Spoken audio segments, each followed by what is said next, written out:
السلام علیکم ورحمۃ اللہ وبرکاتہ۔ الحمدللہ رب العالمین والصلاة والسلام علی اشرف الانبیاء والمرسلین نبینا محمد وعلی آلہ واصحابہ اجمعین وبعد۔ برادران اسلام،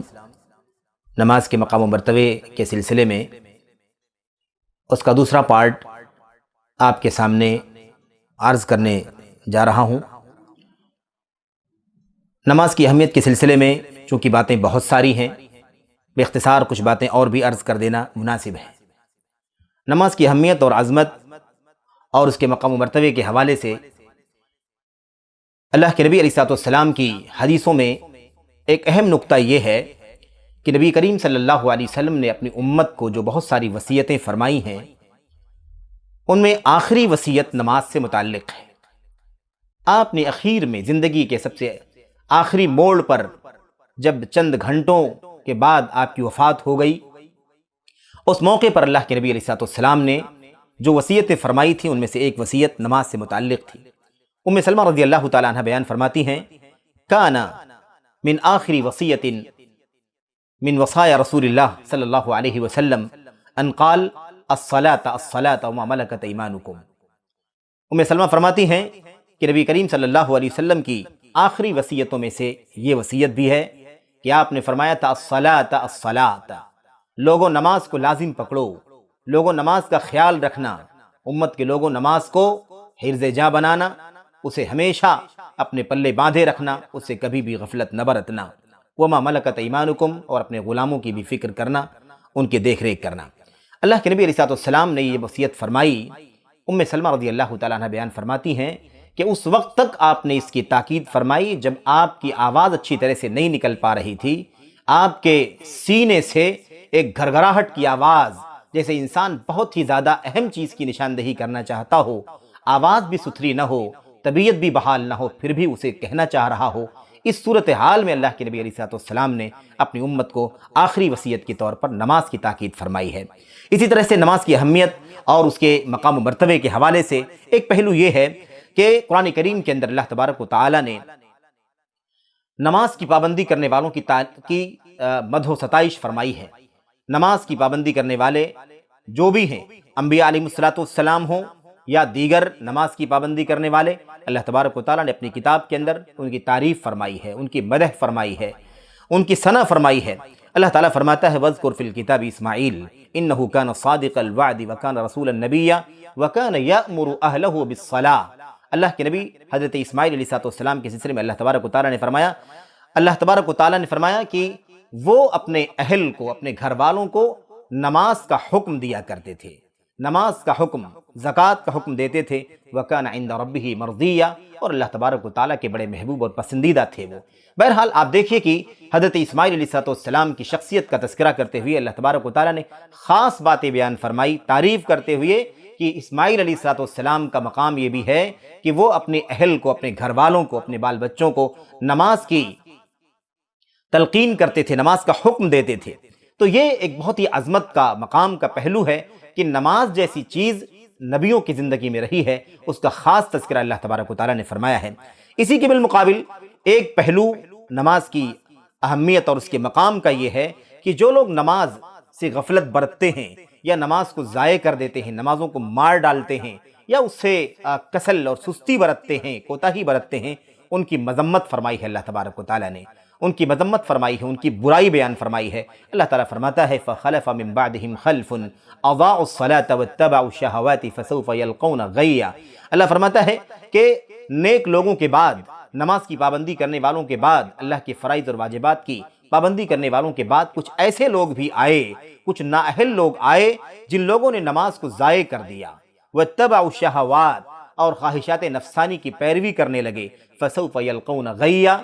بہت جلد یہ لوگ جہنم کی کھائی میں داخل ہوں گے، جہنم کی کھائی میں ڈال دیے جائیں گے یا اللہ تبارک و تعالیٰ کے عذاب میں مبتلا کر دیے جائیں گے۔ تو اللہ تبارک و تعالیٰ نے آپ دیکھیے کہ خصوصیت کے ساتھ نماز کے ضیاء کا تذکرہ فرمایا کہ جو نماز کو ضائع کرنے والے لوگ ہیں ان کے لیے یہ وعید ہے کہ وہ جہنم کی کھائی میں، جہنم کی وادی میں داخل کر دیے جائیں گے، ان کی سزا یہ ہوگی۔ منافقین کے سلسلے میں بھی ہم اور آپ اچھی طرح سے جانتے ہیں کہ اللہ تعالیٰ نے بار بار منافقین کا تذکرہ فرمایا ہے کہ ان کی نمازیں کیسی ہوا کرتی تھیں، وہ خانہ کعبہ کے پاس کیا حرکت کیا کرتے تھے۔ اس سلسلے میں ان کی سستی، ان کی کاہلی اور ان کی بے اعتنائی، بے توجہی کا تذکرہ کرتے ہوئے اللہ تعالیٰ نے فرمایا وَإِذَا قَامُوا إِلَى الصَّلَاةِ قَامُوا كُسَالَىٰ يُرَاءُونَ النَّاسَ وَلَا يَذْكُرُونَ اللَّهَ إِلَّا قَلِيلًا۔ منافقین کا کردار یہ تھا نماز کے سلسلے میں خصوصیت کے ساتھ۔ آپ دیکھیے کہ نفاق ایک ایمان سے دوری کا مسئلہ ہے، بے ایمانی کا مسئلہ ہے، بظاہر ایمان ہوتا ہے، حقیقت میں ایمان نہیں ہوتا۔ لیکن آپ دیکھیے کہ خصوصیت کے ساتھ نماز کا تذکرہ اللہ تعالیٰ نے فرمایا ہے مذمت کے اعتبار سے کہ کس قدر قابل مذمت ہے یہ عمل ان منافقین کا کہ نماز کے لیے آتے ہیں تو محض ایک سستی، کاہلی، کوتاہی اور نہ چاہتے ہوئے حاضر ہوتے ہیں۔